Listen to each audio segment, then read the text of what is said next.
الرحمن الرحيم. قل أوحي إلي أنه استمع نفر من الجن فقالوا إنا سمعنا قرآنا عجبا يهدي إلى الرشد فآمنا به ولن نشرك بربنا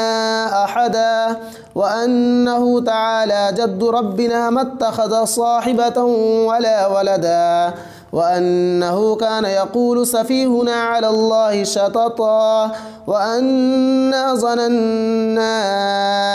أن لن تقول الإنس والجن على الله كذبا وأنه كان رجال من الإنس يعوذون برجال من الجن فزادوهم رهقا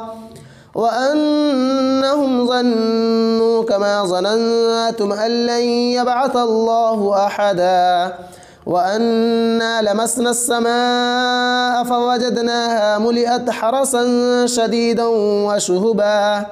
وأنا كنا نقعد منها مقاعد للسمع فمن يستمع الآن يجد له شهابا رصدا وأنا لا ندري أشر أريد بمن في الأرض أم أراد بهم ربهم رشدا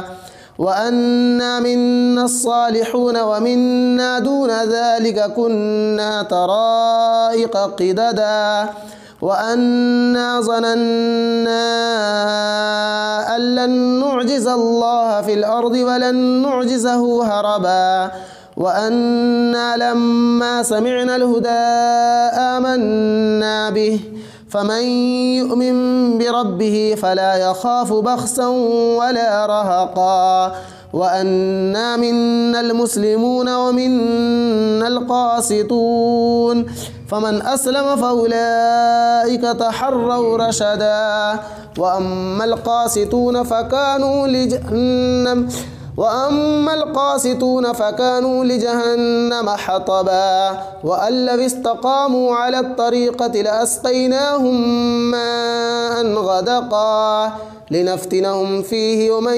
يعرض عن ذكر ربه يسلكه عذابا صعدا وأن المساجد لله فلا تدعوا مع الله أحدا وأنه لما قام عبد الله يدعوه كادوا يكونون عليه لبدا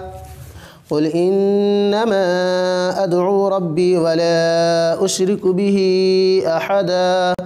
قل إني لا أملك لكم ضرا ولا رشدا قل إني لن يجيرني من الله أحد ولن أجد من دونه ملتحدا إلا بلاغا من الله ورسالاته ومن يعص الله ورسوله فإن له نار جهنم خالدين فيها أبدا حتى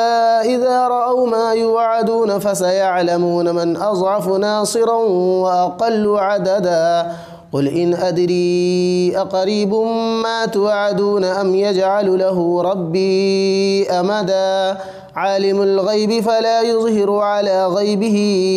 أحدا إلا من ارتضى من رسول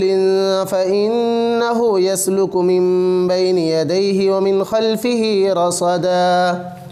ليعلم أن قد أبلغوا رسالات ربهم وأحاط بما لديهم وأحصى كل شيء عددا.